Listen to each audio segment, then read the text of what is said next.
66ನೇ ಗಣರಾಜ್ಯೋತ್ಸವದ ಅಂಗವಾಗಿ ನಮ್ಮ ಟೀಮ್ ಗಚ್ಚಿನ ಮಠದ ಪರವಾಗಿ ಎಲ್ಲ ನಮ್ಮ ಟೀಮ್ ಸದಸ್ಯರಿಗೆ ಗಣರಾಜ್ಯೋತ್ಸವದ ಶುಭಾಶಯಗಳನ್ನು ಕೋರುತ್ತೇನೆ. ಈ ಒಂದು ಸಂದರ್ಭದಲ್ಲಿ ನಮ್ಮ ಟೀಮ್ ಅತಿ ಹೆಚ್ಚಿನ ಪ್ರತಿನಿಧಿಗಳು ಕಾಂಪಿಟೇಷನಲ್ಲಿ ಕ್ವಾಲಿಫೈ ಆಗಿ ನಮ್ಮ ಈ ಗಣರಾಜ್ಯೋತ್ಸವದ ಧ್ವಜ ಸ್ತಂಭದ ಕೆಳಗೆ ಸನ್ಮಾನಕ್ಕೆ ಅತಿ ಹೆಚ್ಚಿನ ಸಂಖ್ಯೆಯ ಪ್ರತಿನಿಧಿಗಳು 57 ಜನ ನಮ್ಮ ಟೀಮಿನಿಂದ ಅರ್ಹತೆಯನ್ನು ಪಡೆದು ಇವತ್ತು ಸನ್ಮಾನವನ್ನು ಪಡೆದಿದ್ದಾರೆ. ಇದು ಹೆಮ್ಮೆಯ ವಿಷಯ.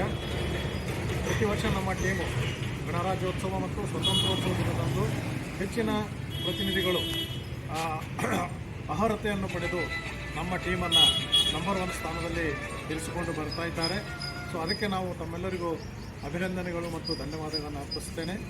ಇದೇ ರೀತಿ ನಮ್ಮ ಟೀಮ್ ಸದಸ್ಯರೆಲ್ಲರೂ ಹೆಚ್ಚು ಮುತುವರ್ಜಿ ವಹಿಸಿ ಕೆಲಸ ಮಾಡಿ ನಾವು ಹೆಚ್ಚಿನ ಕ್ಲಬ್ ಸದಸ್ಯತ್ವವನ್ನು MDRTಯನ್ನು ಹೊಂದೋಣ ಮತ್ತು ನಮ್ಮ ಈ 1ನೇ ಸ್ಥಾನವನ್ನು ಬಿಟ್ಟುಕೊಡುವುದು ಬೇಡ ಅಂತ ಹೇಳಿ ಇನ್ನೊಂದು ಸಲ ಎಲ್ಲರಿಗೂ ಗಣರಾಜ್ಯೋತ್ಸವದ ಶುಭಾಶಯಗಳನ್ನು ಹೇಳ್ತೇನೆ. ಜೈ ಹಿಂದ್.